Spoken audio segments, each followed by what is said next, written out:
Last week, we talked about the listing, how to get listings and the different ways that you can get listings. This week, we're going to talk about the listing process, but more specifically, we're going to talk about the pre-listing interview. But I would be remiss if I didn't talk about getting to this point because, you know, I don't want to just say, hey, this is what you do.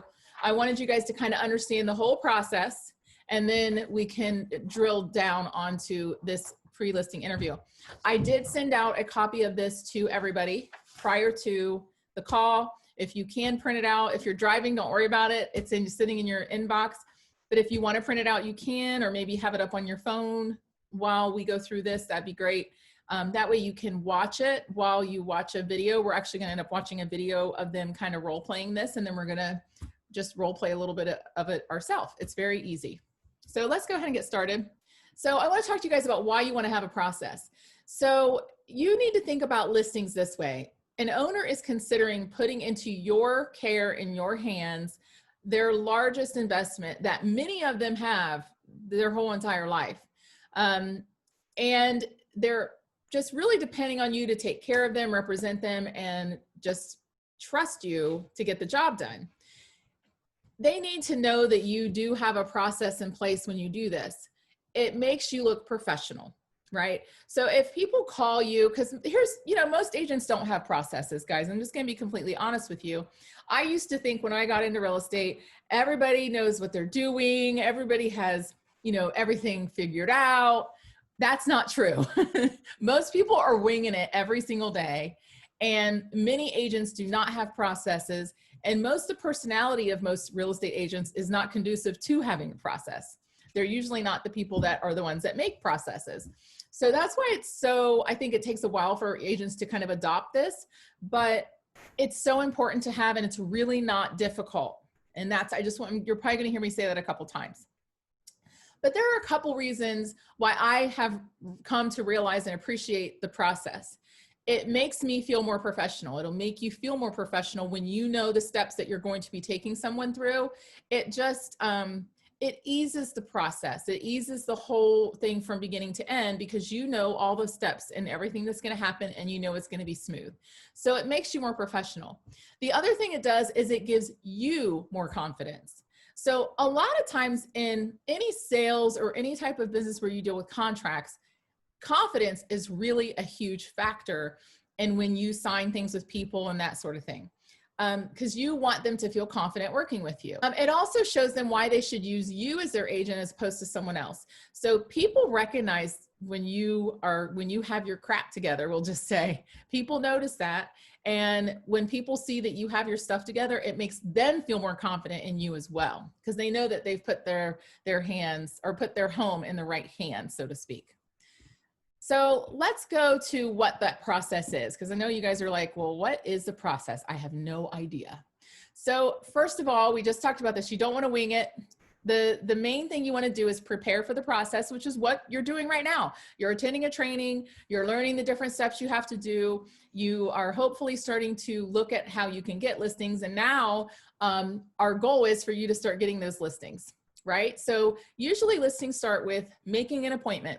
Somebody calls you up and they are like, hey, I'm thinking about selling my home. You know, I heard about you. I want to see what we can do to get my home sold.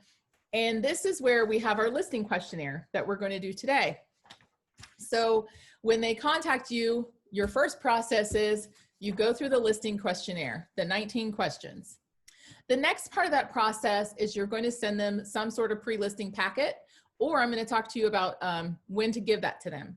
Now, we do a two-step listing process. So step one is going to be your property walkthrough, and then step two is your actual listing appointment or listing presentation. So let me just take you through, and what we're going to do is this week, we're going to talk about making the appointment. And then if we have time, we'll talk about the property walkthrough. But if we don't, we'll do the property walkthrough and the listing presentation next week. And that'll end this kind of series that we've been doing on the listings. Normally what happens is people are going to call you from a piece of, maybe it's going to be a postcard, or maybe it's you did an open house and somebody came through and said they're interested in possibly listing their home at some point. And you're like, okay, great. Well, why don't we connect after the open house and we'll, schedule a time for me to come walk through. When that happens, what most agents do is they just say, sure, what's good for you, 10 a.m. or 4 p.m. on Tuesday, right? That's their close. Or they just make an appointment and say, great, I'll see you then. And they just walk in blind is what I call it. What you're going to do that's going to set you apart is you're going to follow the pre-listing interview. So you're going to do your normal thing, talk to them. But when you go to schedule the appointment, instead of just scheduling an appointment, you're going to say this. You're going to say, if it's all right with you. So let's say I'm scheduling an appointment. We'll just say with Tanya. I'm going to say, Tanya, that's awesome. I'm so excited to meet with you and talk to you about your property. But if it's all right with you, I'd just like to ask you a few questions, and then we can set up a time for us to get together.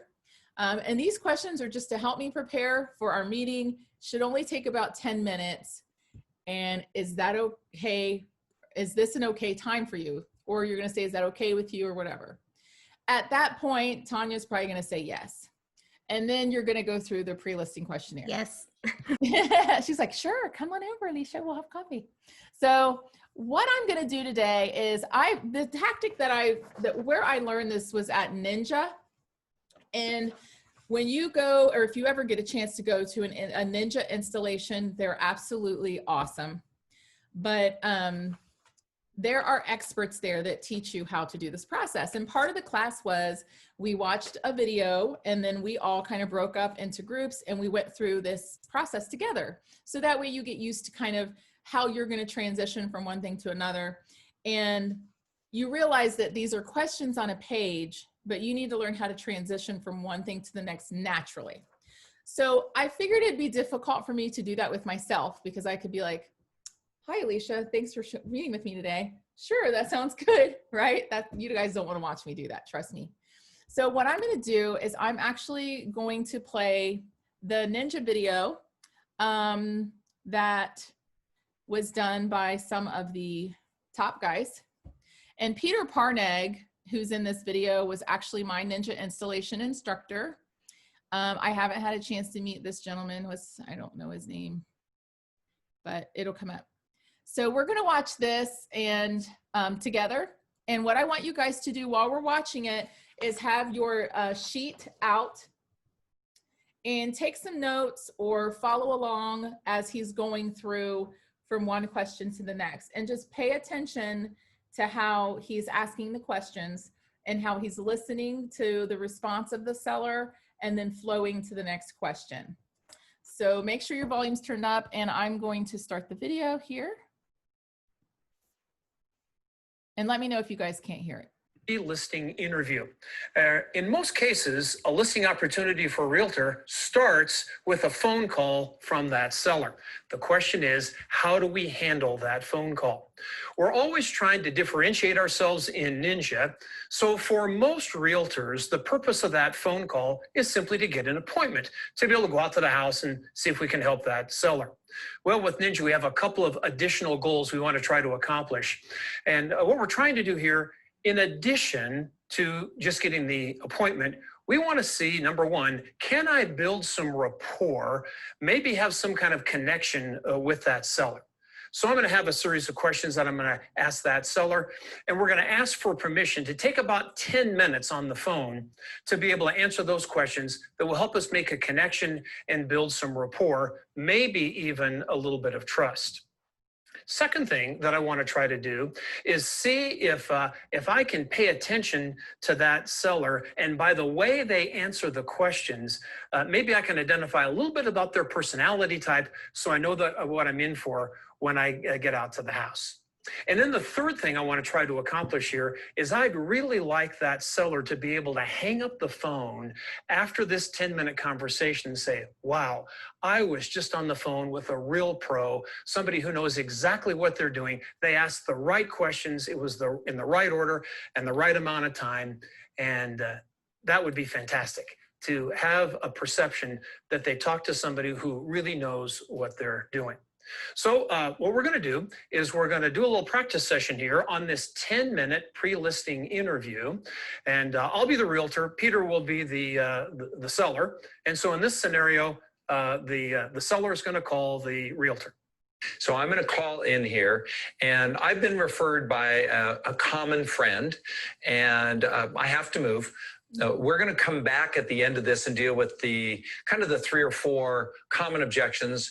I'm going to be not super easy, but not difficult. And as Don said, based on how I answer it, when we get towards the end, let's see if we can decide what personality type I am, because that'll be helpful. So on your market set, I'm going to go ring, and Don is going to answer it. On your market set, ring. Hi, this is Don. Can I help you? Yeah, Don, my name's Peter Parnag. I've been referred to you by my good friend Larry Kendall, and my wife and I need to sell our house, and he said, you're just a great realtor, so it's the purpose of this call. Okay, well, great. Well, Peter, thanks for calling. Really appreciate it. And I'm kind of curious, how do you know Larry? Larry and I have gone back a long way. I work at CSU. I was a professor there, and he was a teacher there, and that's how I met Larry. Okay, all right. Well, great. Well, be happy to help you guys with the process of selling your home. And what I'd like to set up a time where we can come by and let you know, my wife Mary and I, we work together in our real estate business. So we'd like to come by when you guys are home and set up a time to look at the property and provide you with some great information. Would that be something that'd be okay? Yeah, that's fine. So what I'd like you to start with on that is ask you a few questions, help us really be prepared to come out and do a great job when we get to the house. And it'll take about 10 minutes. Is this an okay time for a 10-minute conversation? Yeah, I got about 10 minutes. That works. Yeah. Great. So Peter, spell your last name for me. Parnegg. Got it. Got it. And the property address? 5232 Fox Hills Drive. Got it. Got it. Now, is that also your mailing address? Yes. It is. Okay, great. Now, are you the only owner of that home, Peter, or would there be somebody else involved in making the decision to sell the house? Yeah, my wife, Tamara. Tamara. Yeah. Okay, great. Terrific. Great. Now, the number you called on, I have that on my phone here. Is that your cell phone? Yeah, and that's the best number. Is that a good? Yeah, that's perfect. Okay, great. Yeah. And while we're at it, how about an email address? Peter.Parnag, my name, at Gmail. Gmail. Okay, great. Well, tell me the story. Why are you and Tamara thinking about selling? Well, the reality is we're getting transferred. We love Fort Collins, but we've had a nice opportunity. I'm a professor, and so we're going to move to California. I've got a possibility, and probably going to take a job at University of California at Irvine.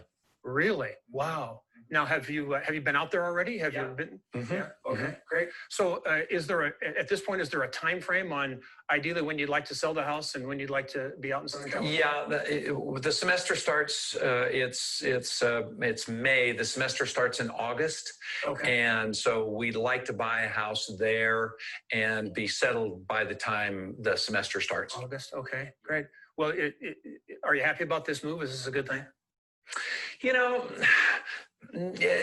and no. Okay. It's a good career move. We love Colorado. We're not. We're going to go ahead and go, but it comes with some mixed emotions. Sure, understand. Absolutely. Well, tell me a little bit about your house. Pretty standard Fort Collins house. It's 3 stories. Full basement, main floor, and then a second floor. Okay. Mm-hmm. All right. And is the basement finished? Yeah, basement's completely finished. Right. Yes. Right. Mm-hmm. So how long have you folks lived there? About 4.5 years, 5 years. Really? Has it been a good house for you? Fabulous. Really? A+. Yeah, great house. Now, if you can think back to the time when you bought the property, what were the things that really sold you on that house in the first place? We are capable of and like to do remodels. It had a great floor plan, great bones, we call it. We've owned quite a number of houses, and we love the neighborhood. It's on a half acre, which is fabulous, and the backyard kind of feels like we're in the mountains. So we have a pond and aspens, and the hawk comes every morning and bathes, and so it's that was what we loved. We knew we could fix the flaws, and the location is outstanding. Sounds fantastic. So fix the flaws. Tell me, have you done any updating on the property since you've owned it? I do not believe there is a square inch that we haven't touched. Really? Tell me about that. Yeah, everything, all the way down to we replaced every baseboard, every door. We completely blew out and did the whole kitchen. We did the master bathroom. What's left is the guest bathroom is still the original, but everything else has been completely redone. Did you do that yourself, or did you have people come in? How'd you handle that? A lot myself. My stepdad stepdad or my father-in-law, not stepdad, my father-in-law is a cabinet maker, and my wife's brother is an architect contractor. And so I have a lot of, things available to me that are good. So we did it. It was a fun job. Okay. Well, other than that bathroom, if you were going to maybe not move to California, stay in the house another 3-4 years, would there be anything on the to-do list that you haven't already done? We need to, I think the front landscaping is the last remaining project. It's fine, but it's not great. Okay. So let's pretend for just a second that the house was for sale and there were buyers coming through. How do you think a typical buyer would rate the home? Maybe a scale of 1 to 10, 1 being very poor condition, 10 being almost ideal. A typical buyer walking through, how do you think they'd rate the house? I don't know, 9, 8.5, 9. Really?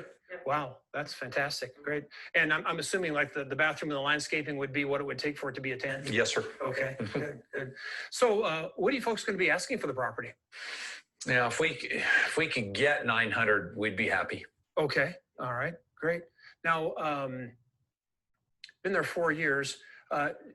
Do you folks own that property free and clear, or is there a mortgage on it? There's a mortgage on it. It's not critical, Peter, but off the top of your head, any idea about the current balance on the note? 459,720.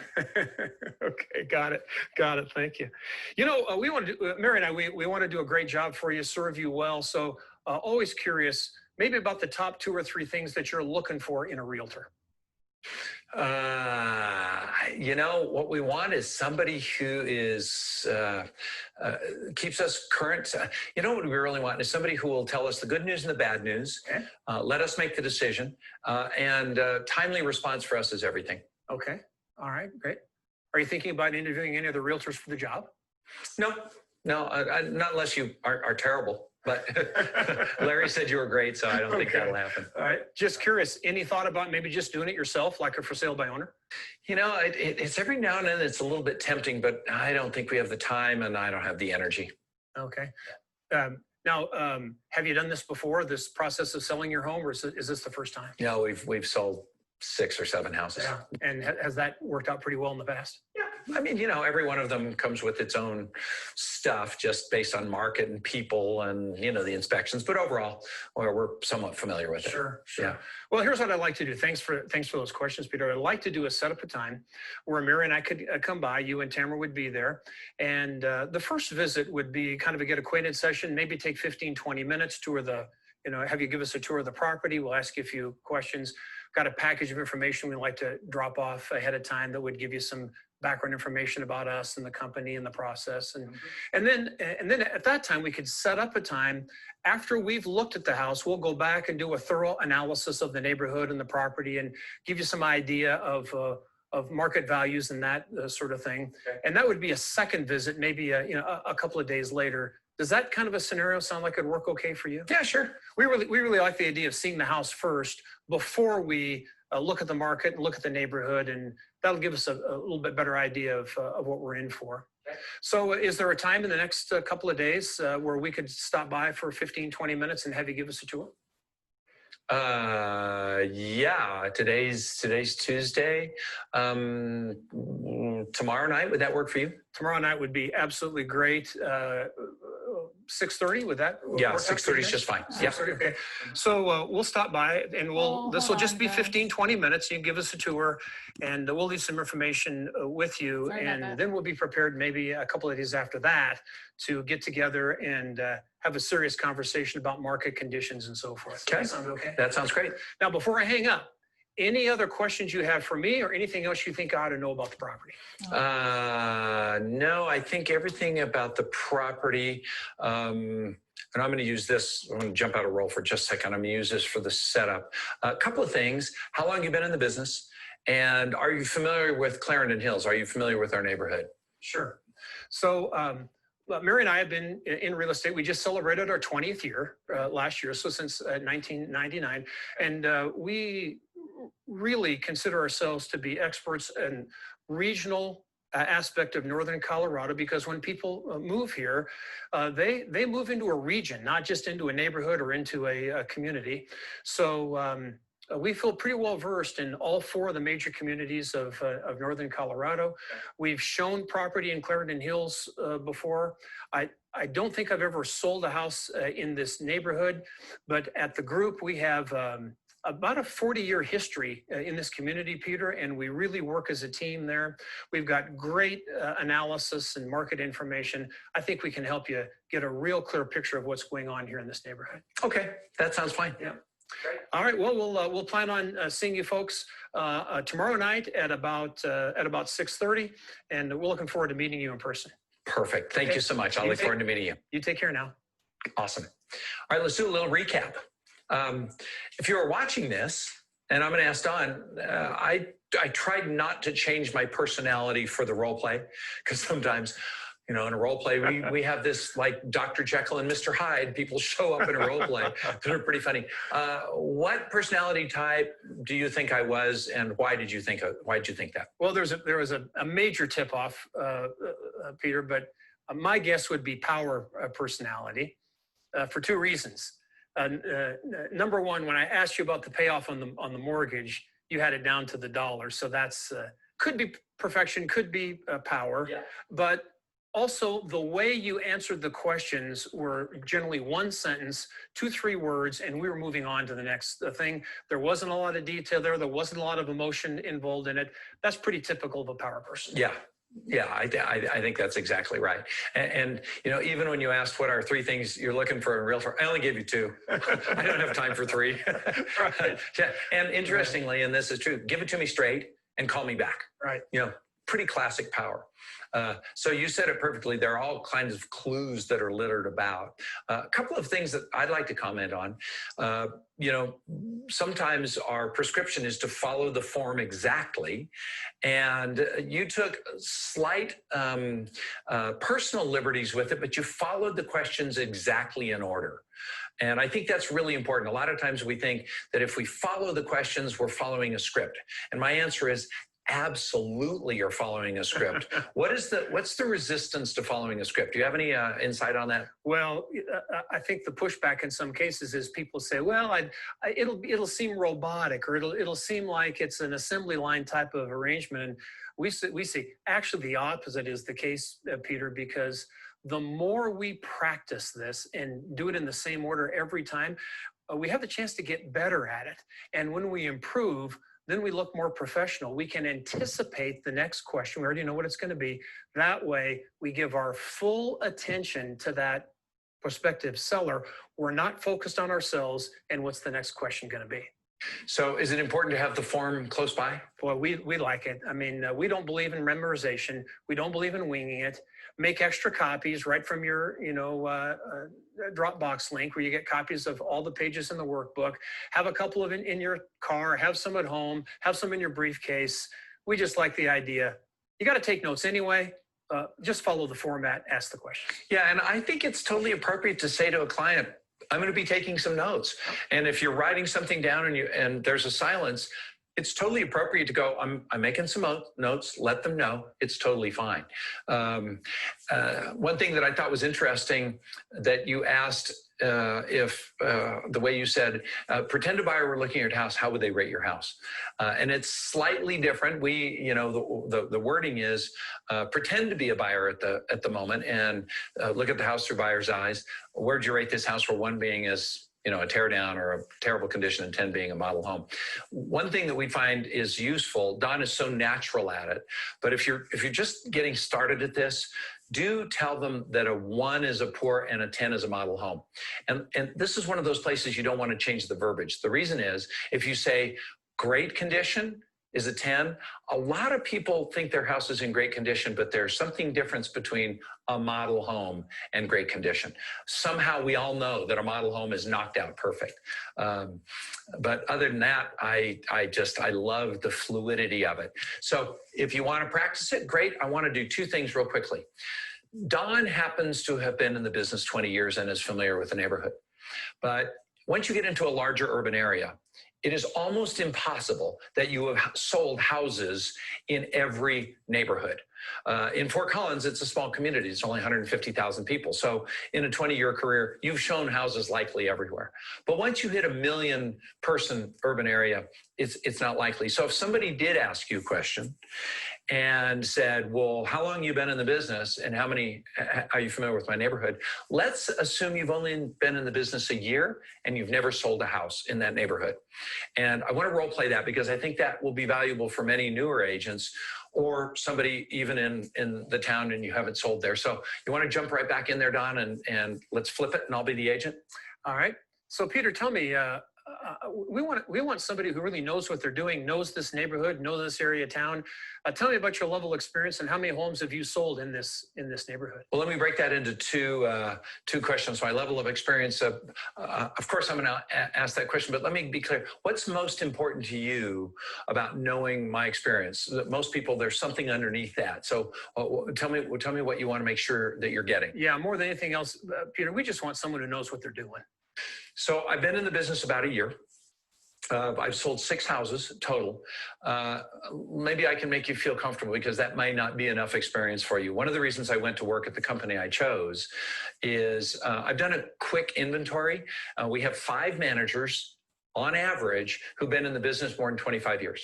So I have within a phone call, a library, an encyclopedia of experience that's north of 125 years. So if we come upon a moment when an answer or a question that you don't feel like you're getting an answer that feels deep enough for you, I can literally access more than a century worth of knowledge. And so we can get a second opinion. Are you comfortable with that? You know, Peter, the short answer is yes, but I want to tell you the real reason I asked that question. Tell me. The real reason is I don't want to work with a realtor who's got 35 or 40 listings and I'm just a number. I want to work with someone who will answer their phone, that I feel like I'm a priority for them and that my property is important. So that's really what's critical to us. Well, there's a good news and a bad good news to it. The good news is that I can fill that bill, is that I don't carry a large number of listings. And I like to try and make sure that every client feels like I'm their only client at the time. So one thing I can promise you is very quick response, which was one of the things that was important to you. And as long as you're comfortable with my level of experience and the really, I say that I work on a 180 person team. And so I think you can, do you feel comfortable that satisfies that need with you? Absolutely. Second question you asked me was, what's my experience in this neighborhood? Again, I'll ask you the same question. What do you want to make sure that I have and bring to the table when you ask that question? Sure. I just want to know that I'm working with someone who's familiar with the area, and that it's not your first rodeo, and that this is kind of a unique neighborhood and it's kind of a unique property. I just want to make sure that we have the right person. So let me tell you the truth. I've never sold a house in this neighborhood. I've never had a house listed. Do you mind if I ask you a question? Sure. When you bought this house, going back 4 years ago, did you have your own agent? Oh, absolutely. Somebody who represented you in that? Yes. And then, so there was your agent and the listing agent. This is kind of a funny question. Did you ever meet the listing agent? Absolutely not. Yeah. So the question at the closing. At the closing. Yeah, exactly. Yeah. So the question that I would ask is, did the listing agent's knowledge of the neighborhood influence you to buy this house in any way? Well, the only thing I'd say there is maybe because the listing agent had some responsibility in coming up with the price and the marketing and that sort of thing, but I didn't have any direct contact with the listing agent. So what you're saying is exactly right. My job is really to do 2 things: help you choose a price that solves your needs, that's well positioned in the marketplace, and I'll do that. And then the second is, my job is to bring your house to the marketplace so that any buyer that I may not meet, because you didn't meet the listing agent, can fall in love with the house in the neighborhood just as you did based on the marketing materials. So I'm going to ask you, really, after 4 years, you know this neighborhood way better than I would, even if I had sold a bunch of houses here. I'm going to capture what you love about this and make sure that's properly presented in the marketing materials so any buyer can fall in love with the neighborhood, really based on your experience. Are you okay with that answer? That sounds great, Peter. Really appreciate it. Yeah. Great. So the key on that one is it turns out people have probably read that they're supposed to deal with a neighborhood expert. But if you really drill down, the truth is very infrequently does the listing agent truly influence the buyer's decision. And if you can get that clear, most people can understand that's not what's important. So we hope that this has helped you. I think we covered everything. Don, anything else? I think we're good, Peter. Thank you. Awesome. So I believe that you can click right here and down. So I want to open it up to you guys who followed along with that. What did you guys think of that? I like that they did the new realtor example. Me too. What did you like best about that? What part of that, Tanya, would you say spoke to you the most? Probably, the part, I definitely don't think I would go the way he did as far as what made you ask me that question kind of pointedly, but I was kind of writing down little notes, like maybe what I would like to say. Yeah. Instead, like, I have an amazing, long-standing family brokerage that has a great range of experience. And if I don't know the answer to the question, I promise to find out with accuracy and get back to you. Like that. That's something when I was new, I leaned on that a lot because, they're not just hiring you, they're hiring your brokerage. And so it's important that they know what kind of support that you do have when you're there. But I love that he, I don't know, he's magical in person too. It just flows right out of him so easily. But I love that what he did I liked how he drilled down, and I agree. I don't ask those questions the same way that he does. And that's where you just have to learn your own flavor. But I might ask him, well, what's important to you what's important for an agent to know about your neighborhood, or why is it important for you to feel that you need somebody that, wants to be in this neighborhood? So you can rephrase the questions to make it more you. But I love that I call that addressing the elephant in the room. So that's one thing that you, as an agent, if you want, anytime that you're negotiating, anytime that you're with a buyer or a seller, and you have that inkling that there's something else going on, you need to learn how to trust that instinct and learn how to act on it. Because if you address the elephant in the room right then and there, then it kind of disseminates its power, so to speak. So I'm going to go back through. Does everybody have their sheet? I see something in the chat here. True. Yeah. Does everybody have their sheet? Hello. Can I just say something? Yeah, go ahead. On the statement that you just made, which I thought was really good, you said that when you have a feeling like there's a reason, that if you don't drill down and try and identify why they're asking that question. Mm-hmm. I like that you said this because I think that if you don't do it then, you'll find out later. Like Yep. you lose the appointment when they go with somebody else because you didn't ask the right question or solidify a thought that they might have had that was a concern for them. And since they didn't maybe want to come out and hit the nail on the head with you, maybe they felt uncomfortable, but because you didn't continue to kind of ask the question, you kind of left it open. And then they decided to go with someone else that they felt a little more comfortable with or whatever. And so in some respects, you're gonna find out what that part was about, that little feeling that you had. You'll find out that later probably, so. Yeah, it's so true. And honestly, why I've settled on the Ninja and the way they do things is because of years of those mistakes, of going to appointments and not really having a plan and not knowing. And this thing, I'll tell you what, the first time I got a call and I got to use this when we got back from Ninja, it was like magic. I was like, this really works.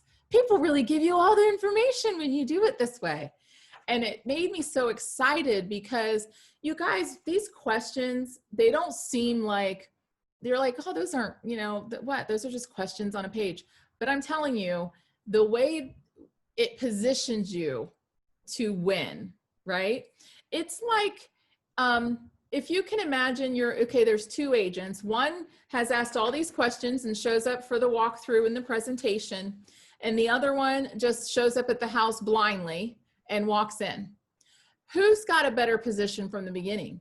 The one who knows why they love the house, what they owe on the house, what sold them on the house, what updates they've already done to the house, what they would improve about the house, what they rate the house, what they want in an agent. Are they interviewing anyone else, right? Who's more prepared? Because you're going to walk in almost with a rapport from the beginning. And then what's awesome is they forget that they tell you these things. So when you get to the house and you start walking through, you're like, oh yeah, that's the bathroom you told me about on the phone that you renovated. And they're going to be like, wow, she really listens. And that is a compliment to people. When you remember what they tell you, you bring it back up during the appointments.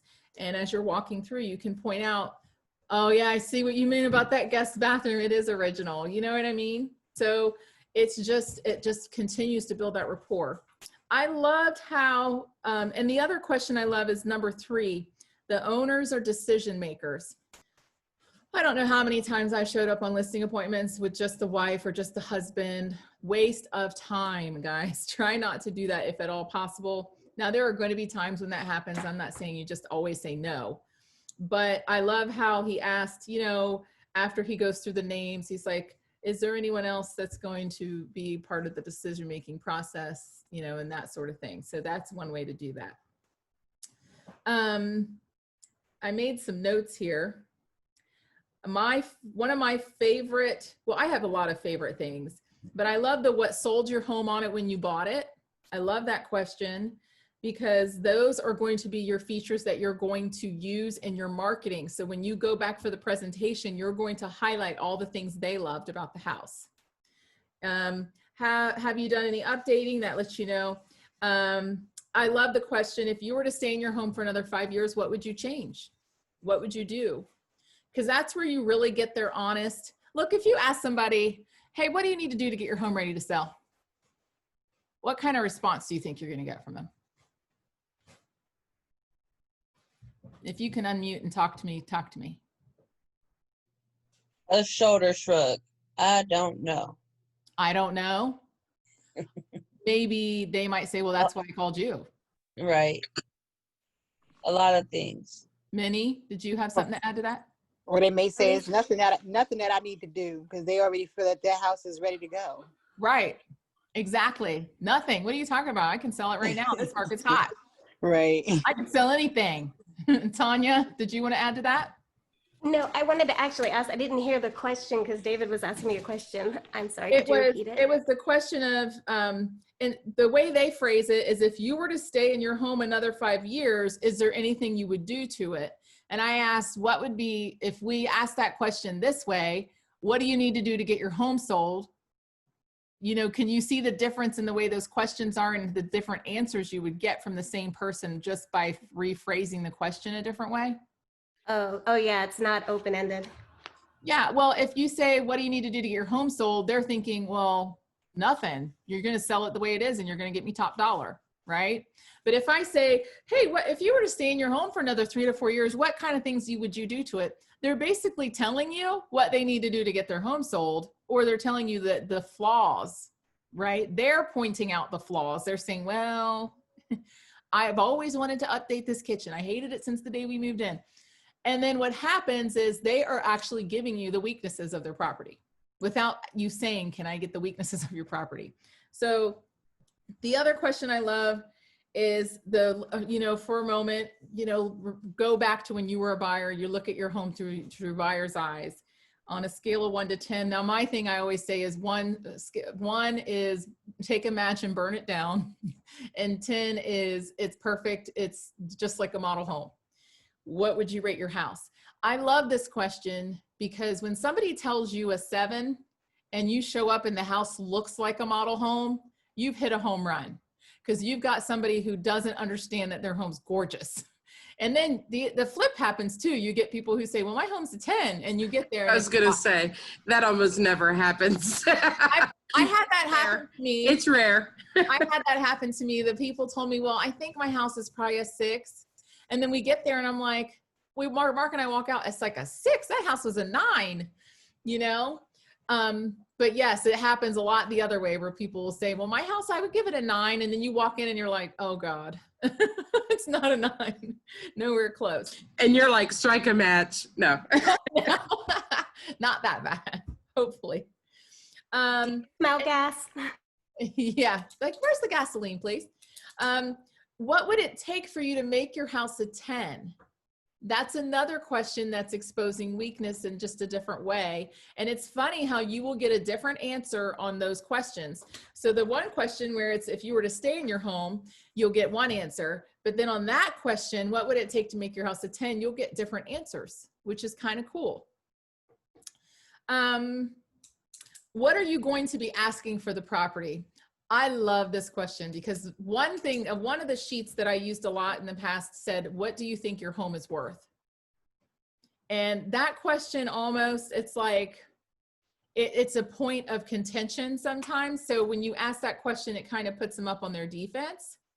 Oh, I just noticed Stacy couldn't get in the meeting.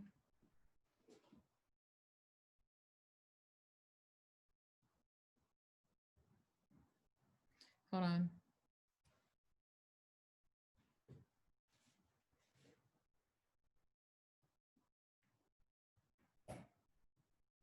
We'll see if she wants me to send the link to her. Anyhow, where was I at? Oh yeah, what we're going to be asking for this property. That question's powerful too. I do have some people that will say to that question, well, I'm just not sure. And I always ask them, well, if you had to take a wild guess, what would you say your house, what would you ask? And I try to get them to give me a number. There are some people who will not give you a number. They just won't. And those are usually your power people or your D people or your drivers or whatever you want to label that personality. But those are usually those type of people. Do you own your property free and clear? So when you get to the question about this one, how he didn't ease into it like I do. I usually ask about I usually say, have you had the property appraised recently? Or have you recently refinanced? And do you happen to know your approximate balance? That's usually how I do it because I just feel like that kind of backs into it a little bit. And then this question, so the 2 questions I was the most nervous about asking on the sheet were, what are the 3 things you're looking for in a realtor? And then are you interviewing any other agents? I have had, when I ask the 3 things you're looking for in a realtor, basically you guys, they are telling you exactly what they want. You can't beat that. When people tell you exactly what they want and you give it to them, it's awesome. The other thing you're going to do with that question is you're going to use that to tailor your listing presentation to hit those things. So like, if they're like, communication's really important to me, then you're going to talk about how you communicate every week. You do this, you do that, how you're going to get back with them within this amount of time. So you're going to make sure that all those things they're looking for, that you're letting them know, I'm your person. I'm going to do that. And then the interviewing the other brokerages. Most of the times when people contacted me, I was really surprised at the number of people that were not planning to interview anyone else. Now, I don't think by asking this question, you're changing their mind. Most people don't like to have to go through this process of interviewing different people. So I was just really surprised how many people I asked that question, like, no, I mean, we heard about you, or we saw you, we did our research, we really want to talk to you, whatever it is, or they're usually a referral or a friend or something like that. And Alicia, I have a quick question just because I don't have the experience to know on that question. Oh shoot, I lost my place. I'll get back. Okay. I'm sorry. And I did have a situation where they said, yeah, I will be interviewing 4 agents total. And I was like, okay. And I asked them, when are you doing all the other interviews, and when are you planning to make a decision by? Those are the 2 questions that I asked. And then we went back and forth in the installation about question 16. Have you ever considered going for sale by owner? And some people thought that question was planting a seed in their brain, but I love that. But here's the thing that you need to know is it's in their brain no matter what. So by you asking, all you're doing is preparing yourself for the presentation. Because if they say, you know, I have considered it, I'm just not really sure. Now you're going to make sure in your presentation, you're going to focus on first time owners and why they don't even want to do that. Because by you asking that question isn't going to, they're not going to go, I can sell my home myself. Are you serious? They're not going to do that. Okay, So, I remember now. yeah, what was it? Okay, well, as far as interviewing other brokers or agents for the job, do they, I mean, because if it were me, I would do an interview, and if I like them, go with them, and then if not, make the next interview. Do they do it that way, or do they usually make like a few in a day? No, they usually don't do more than one in a day. And most of the times, Tanya, people may talk to maybe 1 or 2 people tops. The lady that we met with that talked to 4 agents was worked in title. So I think she just knew a lot of realtors. So, but I think most people, like what you're saying, I think they go with the first person they feel comfortable with. So if they call you and you come out and they're not real comfortable with you, then they might say, you know, we might need to look at somebody else. And that might push them to find someone else. But it's really surprising to me how many people just don't have any intention of interviewing multiple people. So, so that's basically the pre-listing interview process. Does anybody have any questions, and who wants to be my guinea pig and go through it? Maybe we can go through it live together. Anyone? I'll do whatever you need. Yeah, I was gonna say, who wants to earn extra points? Well, I don't need to earn any extra points. Oh, now you have. As I understand it, points don't matter, but I will definitely do whatever you need me to do. Well, okay, so Missy, do you want to be the agent or do you want to be the seller? I want to be the seller. Of course you do. Uh-huh. Okay. All right. Before we start, does anybody have any questions about this, or do you want to hold your questions till the end? I'm going to assume I don't see anybody unmuting. Okay. If I choke or anything in the middle of this, I apologize. That's okay. We forgive you. Okay. Yeah. So we're going to pretend that you called me. And where did you find me? I guess we can just start with that. So, hello, this is Alicia. How can I help you? Hi, my name is Missy, and I was talking with this lady at the grocery store, and she mentioned that you would possibly be able to help me sell my house, but I wasn't sure. Are you a realtor? Yes, Missy, I am a realtor. Okay. So anyway, I was talking to this lady, and she told me that you were like really wonderful and everything, and that I should give you a call. And my husband and I, we've been living here for about 3 years, and we're going to start making a move into a different area, and we just weren't sure how to go about getting somebody to help us. Awesome. So you were at the grocery store and ran into somebody who knew me? Yeah, it was kind of funny, actually, the way it all happened. So. That is funny. I wonder who it was. Did you get their name? Yeah, the name was Denise McBroom, I think. Okay. The hairstylist. So we got into a great conversation. Oh, that's so sweet. Denise is such a sweetheart. I just love her. Well, awesome. Yeah, I would definitely love to help you. And you said your name was Missy, right? Uh-huh. All right, Missy. I'd love to help you and your husband. What's your last name? Louie. Okay.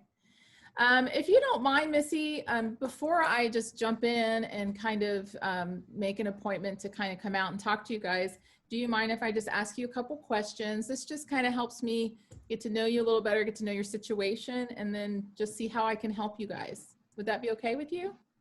Yeah, that'd be fun. Okay. It'll just take about 10 minutes. So you mentioned you've been at your home for 3 years. What's the address of the home you're currently living in? 445 Conestoga Drive. And is that the address you're also looking at selling? Uh-huh. Yep. And are you guys currently still living there right now, or? Yep. Yep. Awesome. And what's your husband's name? His Majesty is Keith. His Majesty Keith. I love that. That's my husband. His Majesty Keith and his Excuse me. Awesome. And is it just you two that'll be handling the process of selling the home and making all the decisions together? Uh-huh. Okay. Well, my kids, we'll make a decision on where we go, but yeah. Okay. Yeah. Yeah. Sometimes they get more of a say so than we want, huh? Mm-hmm. Yeah. How many kids do you have? Altogether 4. 4. Wow. Are they all living at home still? Or? No, 2 are married, thank God. Oh, congratulations. That sounds lovely. And the number you're calling me from, Missy, is this the best number to reach you? Yeah, Okay. it's myself. Mhm. And I'm just going to verify I have that as 614-306-9592. Yep. And can I ask, do you mind text messaging? Oh, I love it. That's You actually love what texting. reached me. Yeah, it's actually the best way. Awesome. I'll make a note of that.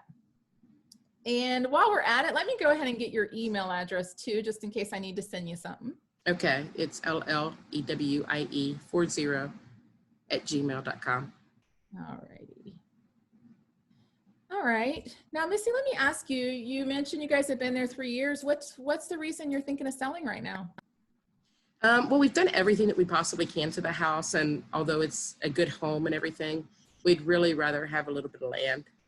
That was kind of our focus when we moved here. Mm-hmm. Okay.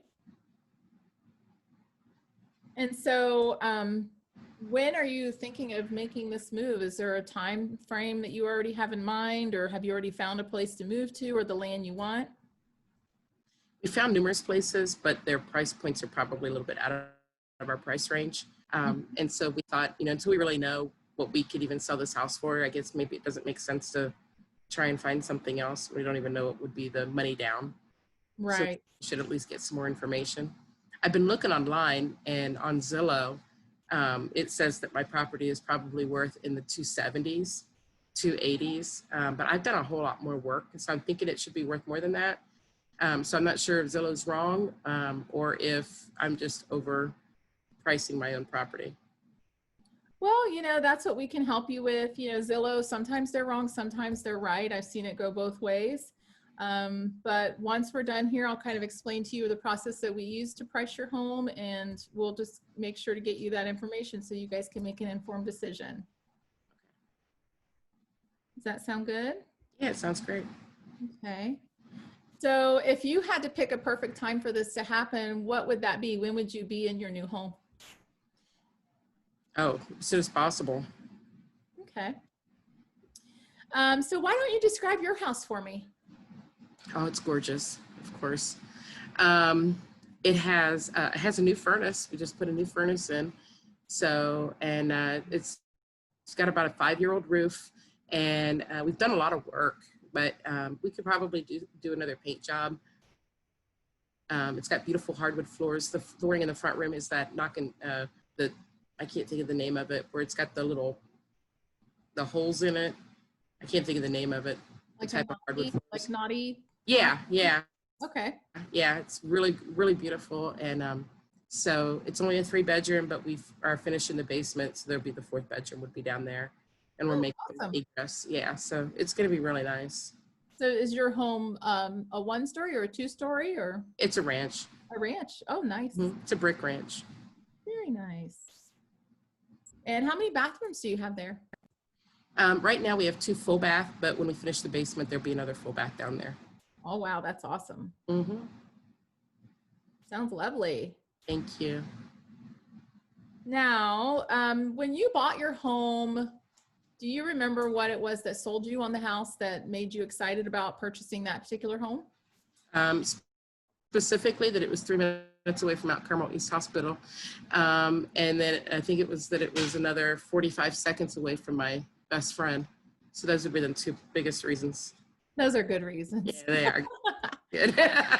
Now, if I will interject here, when she mentioned about the hospital, I know Missy, so I know why they wanted that, but I would probably ask her, do you work there, or something like that is probably what I would have asked. And she probably would have elaborated on, no, these are the reasons why, or whatever. Awesome. So you mentioned that you've done some work on the house. What specifically things have you updated to the home? You mentioned you put a new furnace in. What else have you done? So far, we've done the new furnace. We've done some ceiling lights. What are they called? Can lights. We've done ceiling fans, things like that. Just little pieces and parts, but the furnace was probably our biggest expense to date. Awesome. Well, hopefully that'll be a good investment for you. Oh, I'm sure it will. Feature. Uh-huh.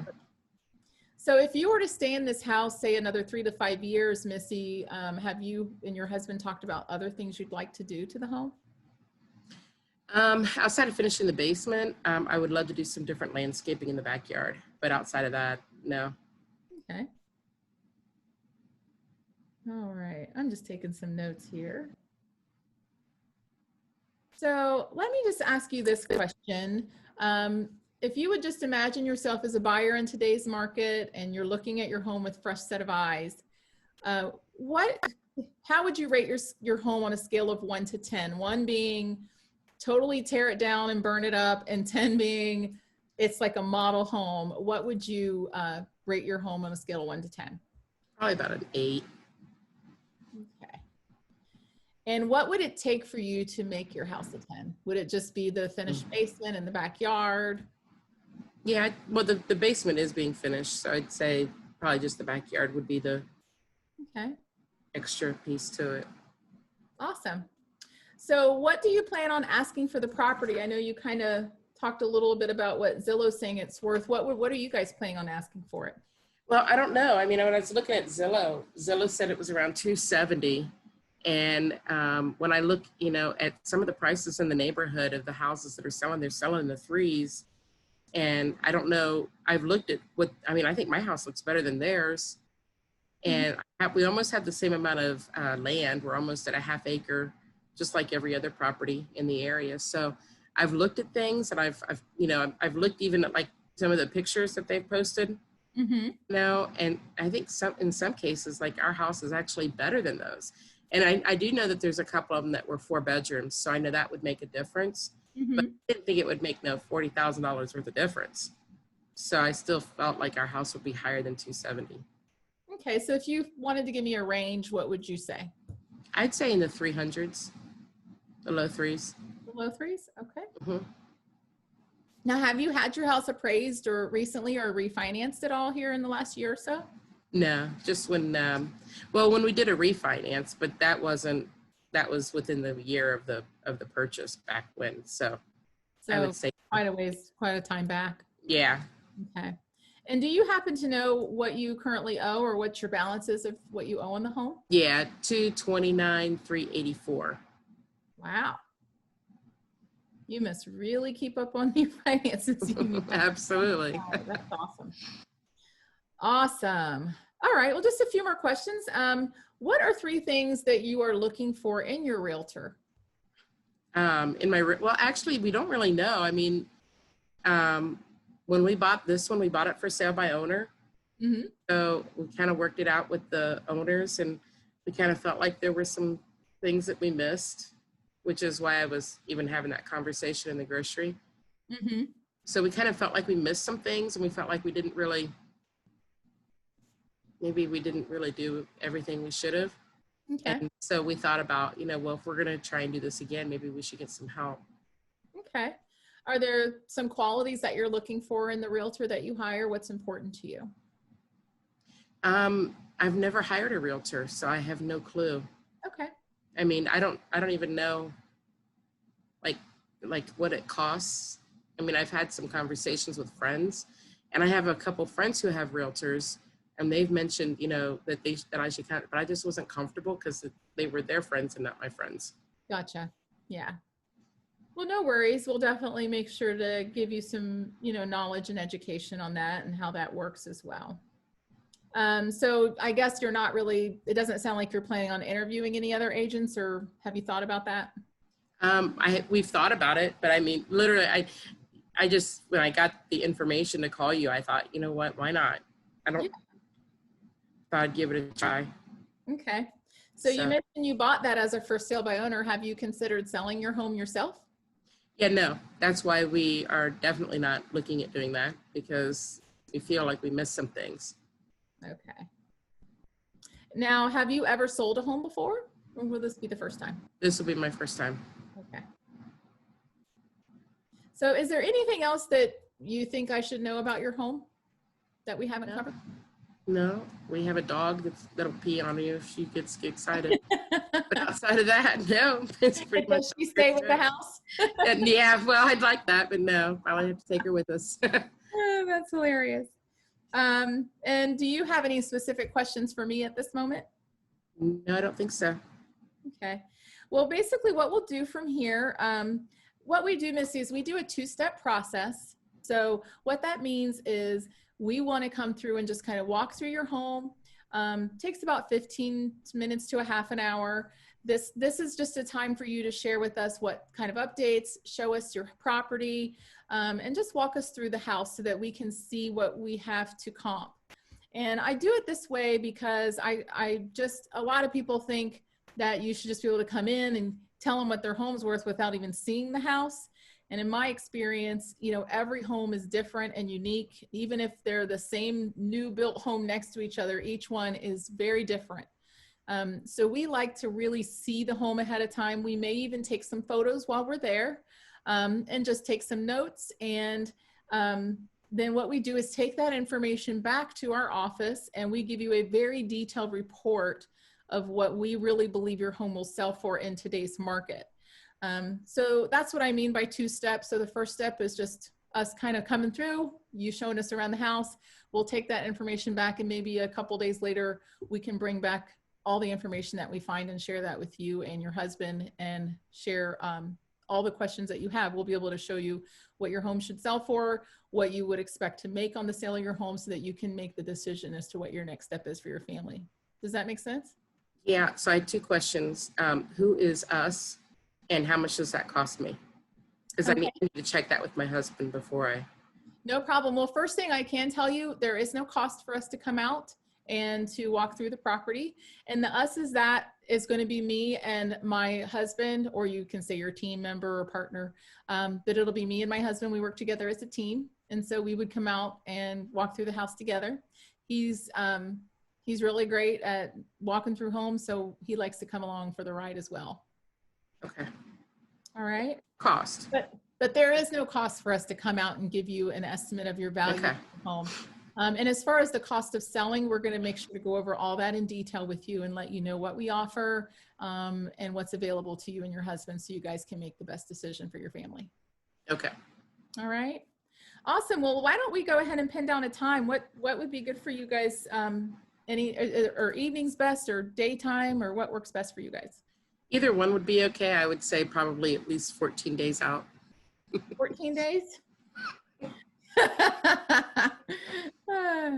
Just All right. throw that out there. You're hilarious. I know. Okay. And it's so bad. Okay. So that's going to put us at the 27th. You want to meet, that's the week of the 26th. So Wednesday, Thursday, or Friday, which one of those days works best for you? Wednesdays don't work.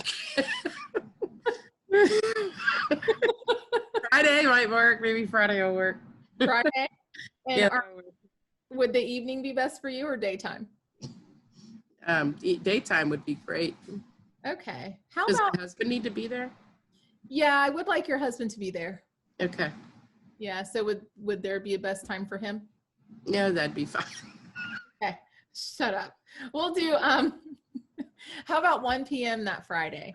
That sounds great. All right. And that's actually close to Beggar's Night, so I'll make sure to bring you guys some candy too. Oh, that's what we need. What's Yeah. your favorite candy? Oh. Just so you know, that's something I would totally do. I know. But Yeah. the Snickers. 100 grand bars. 100 grand bars. Yeah, but I don't eat those right now. Well, hopefully when I bring you those 100 grand bars, I'll be able to bring you quite a few of them. Yeah, as long as I could taste them, that'd be great. Awesome. All right. Well, I have you set for Friday, the 30th, I think it was, at 1 p.m. Sounds great. What I'll do is, because that is a little further out, do you mind if I just give you a text the day before, just to kind of confirm our appointment and make sure we're Yeah, that'd be great. Yeah, as a text, that'd be great. all right? I will do that. Well, Missy, I look so forward to meeting you and your family and seeing your beautiful home. I can't wait to meet you. Great. Awesome. If you have any other questions in the meantime, this is my cell phone number. Feel free to text me as well. I love to text too. So you're more than welcome to text me if you have any questions, or if you'd like to change the appointment for any reason, just let me know. Okay, great. Thank you. All right. I'll see you soon. All right. Bye. All right, guys, that's all there is to it. Does it, Tanya said, I don't know if this is new or not. Tanya has a couple questions. Anybody else have any questions as well? Make sure to let me know in the chat. Tanya, go ahead. I was just asking, like when Missy threw you a lot of zingers about the Zillow one, when they say, when you're talking about what do you think you want to list it at, and they say stuff like Zillow said it's about worth that, is there like a spiel you guys kind of use to let them know that, you know, Zillow's not accurate, or and that we do a more detailed, or Rule of thumb is I don't do any type of correction, negotiation, or any type of education of that sort on the phone. I always try to do it face to face, and I always try to do it in a controlled type of situation, because Zillow may be right. I don't know, until I walk through the home and put together my own numbers, then I can show them. Because here's the thing, I can tell you all day long something, but if I show you something, it's more powerful, right? Because then it's not me. That's fine, Missy. Then it's not me telling you something, and now you have to trust what I'm saying. But if I show you data that's showing you this is what's going on, then they're going to draw their own conclusion. Sometimes you don't even have to mention Zillow again. You can just say, these are the values I came up with. And then I might note how it's different than what they found on Zillow. One thing that, we don't have it anymore, but I used to love it. But we had a program that showed them how off Zillow was, because Zillow does not understand boundaries sometimes. So they'll jump neighborhoods and jump lines that normally wouldn't be jumped. And so those lines can sometimes pull a value up or pull a value down. And so you just need to use that knowledge of when you pull the CMA, you have to be able to go through that CMA and show them, I actually click on the property, show them the photos, and I say, what do you guys think? Do you think this is comparable to your home? And they'll say, well, yeah, that's I get them to they're engaged in the process, Tanya, is what I'm trying to say. And what that does is it helps them it's almost like they're selling themselves on the price and what we're doing, because they see what you see. So instead of just coming in and saying, I did the research, this is what I found, and this is what I'm saying, it's like, I pulled some information, here's the information, what's it saying to you, right? And once they see the information, if they still are hard-headed and want to go above what it's listed at, then you need to advise them of the pitfalls of that, and you need to educate them on, where that could lead. Ultimately, if you really want the listing, you can work something out with them, but it's always important that you're a guide and not, somebody who's bulldozing them over all the time. So that's how I kind of handle Zillow. I do my education of Zillow once we're kind of really solidifying the relationship. That's when I'll start talking about, this is what Zillow is and this is what Zillow does. And I'll educate them a little bit more about it. Can I say something real quick? Yeah. The way you responded to that was absolutely perfect, because you don't know me and you don't know what I think or what, like I could have been using Zillow for the last 3 years. Mm-hmm. I've been totally on board with Zillow and think Zillow is the best thing since sliced bread. And you could have come at it and hammered Zillow in that original phone call or that original conversation, and it could have turned me off. Mm-hmm. So you handled it perfectly, because you said, oh, okay, and just went on.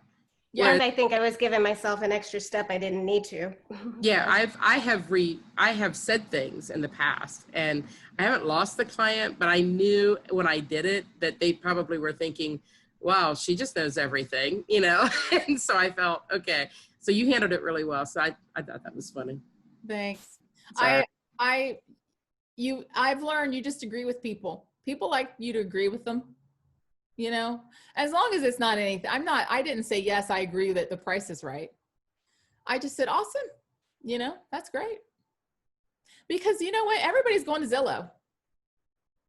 I mean, it shouldn't be a surprise when people say, well, Zillow says, it should just be like, oh, wonderful. Okay. You know, because everybody's going there.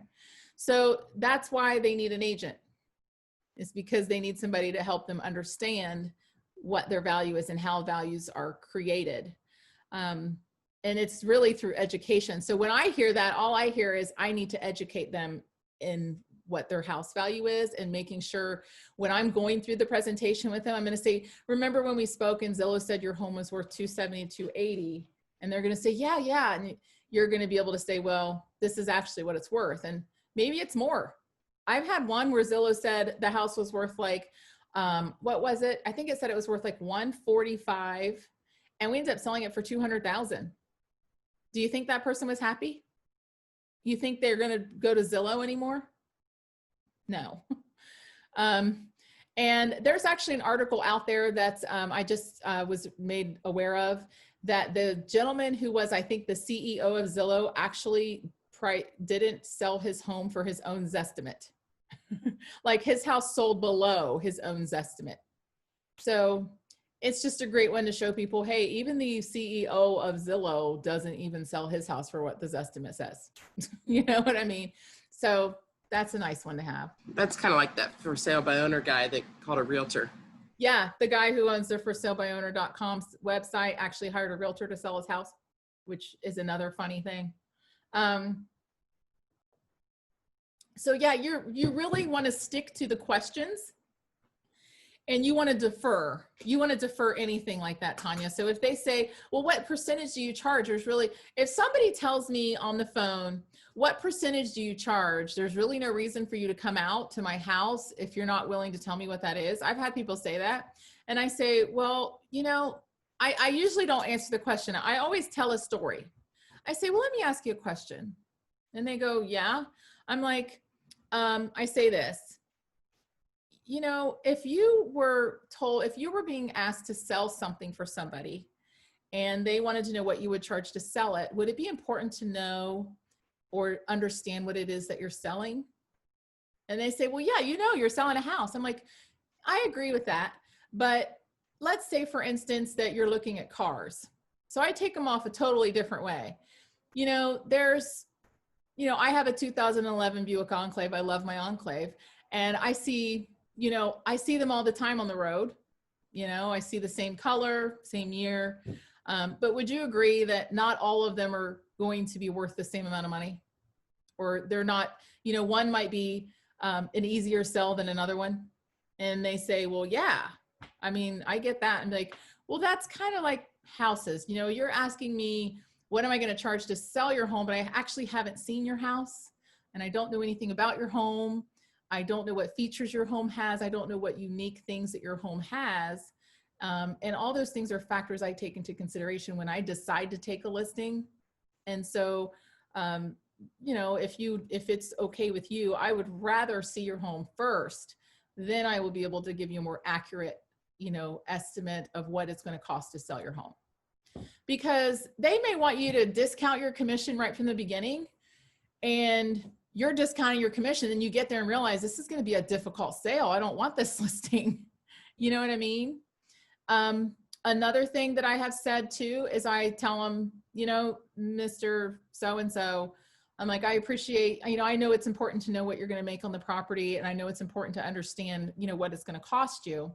But would you agree that in the end, if you hire somebody that's able to make you money to cover their commission and more than what you anticipated, would that be worth it to you? And getting them to think like, you're not hiring me just to sell your home. You're hiring me to maximize how much you get out of your home. And I believe what I'm going to bring to the table is going to help them do that. And if they don't, and then, you know, and I tell them, and I just say, look, there's no obligation. If I come out and I show you what I'm willing to do, and I show you what I think I can get for the home, and you don't want to use me, no harm, no foul. You know, I don't mind. I understand this business. I understand that you know, you may not want to work with me, and I'm okay with it. I give them an out because it works. frankly, because at that point they're at that point they're like, well, okay, fine, just come on out, you know, look at the house. And even if and that's the thing, is you need to understand that you may not want the listing. I've been in properties before with difficult people, and Missy and I've been through some doozies, where I actually have told her, you don't want this listing. This is going to be a nightmare. And sometimes they have been, and we've made it through and did it. But there are just some times where you really may not want to take that listing, you know? If the seller is going to badger you or makes you feel inferior all the time or beat you up all the time, you don't have to work with people like that. I'm just being honest. And I let people know, look, if I take this listing, you know, this is what I expect, because I don't want to waste my time. There's money. I'm going to, you know, and I make sure sellers, if they want to get into one of those things with me, I'd be like, look, I don't get paid unless the house sells. And you know, you're going to have to continue making payments on the home and keeping the home up, but I'm also going to be vested in this house, because as a listing agent, I have to pay for all my marketing up front. I have to pay, you know, for everything that gets done up front. And if it doesn't sell, I don't have any protections in my agreement that pay me back for those things. So, you know, I kind of get them to look at it from a different perspective, but honestly, I rarely have that problem. And I rarely have people that want to nickel and dime and cut the commission, because if you bring value and people feel like you're valuable in what you're bringing to the table, you usually don't have any problems with the commission question. It's pretty normal out there nowadays. People can Google what realtors charge. They kind of know that stuff. So does anybody have any other questions about this part? We're obviously over. So I want to go ahead and wrap it up. And next week we will be doing the, we kind of talked about the walkthrough a little bit tonight, but we'll continue the first step of walking through and the pre-listing packet when you leave that. And then we'll talk about the actual listing appointment itself next week.